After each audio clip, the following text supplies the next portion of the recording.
காணா பூச்ச கத்தி உன்னை போட்டுடுவேன் வெட்டி ஜோப்டானு என்ன நீ நினைச்சிடாதடா என் ஸ்டோரிய நீ கேளு நான் மோசமான ஆளு நான் உன்னை சாவடிச்சா இன்னைக்கு பாலு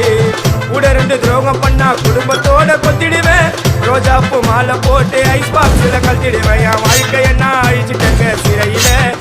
ஓங்கி 1 போட்ட 10க்கு